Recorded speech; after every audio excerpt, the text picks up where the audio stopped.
Our next student speaker is a still doctoral student at Teachers College and co-founder of Edu4, Daiyu Suzuki.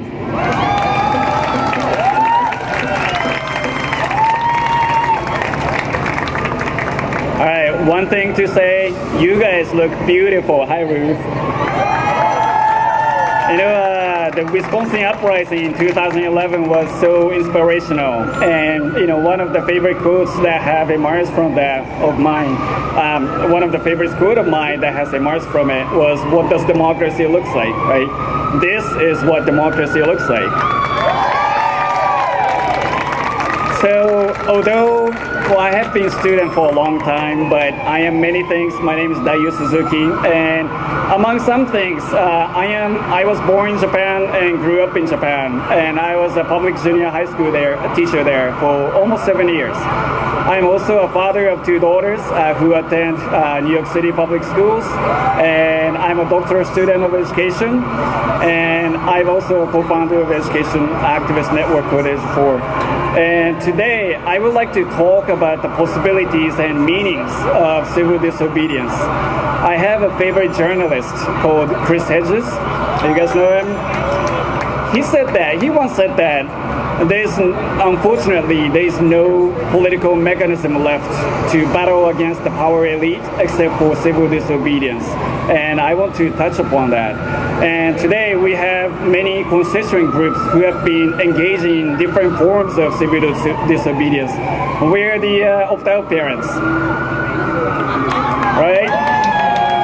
And we have teachers who have boycotted administering the test. All right. And now, some people may think that civil disobedience is insignificant or not powerful enough. Some people may want to burn the buildings instead.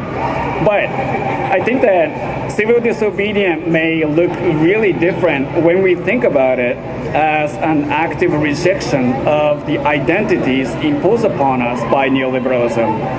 And what if we start questioning the identities imposed upon us and refuse to do what we are expected to do? So parents, I'm a parent too. As educational consumers, we are expected to choose the best schools for our children. But what if we question that? Why do we have to choose and refuse to do so?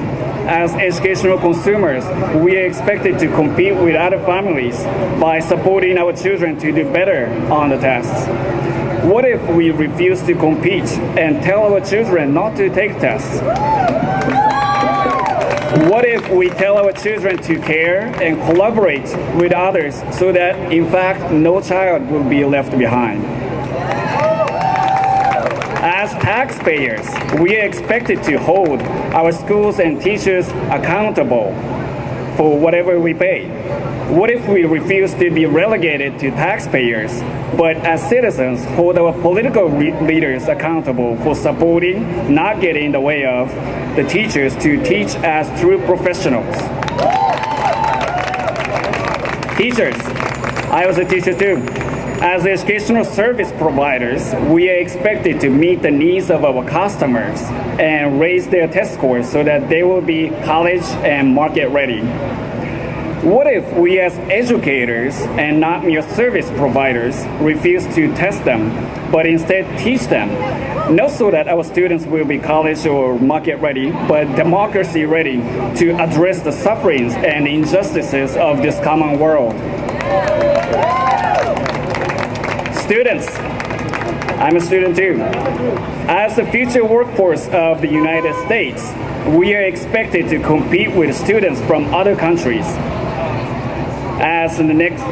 and be successful entrepreneurs. But what if we, as the next generation and the learners of life, demand happiness and imaginative capacities as the goal of our education?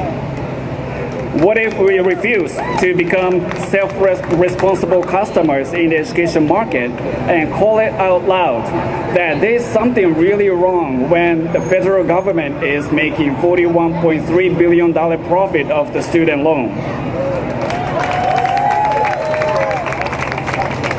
What if we refuse and ask that the quality education should not be a choice, but our fundamental human rights?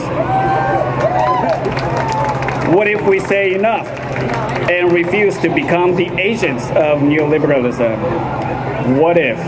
Thank you.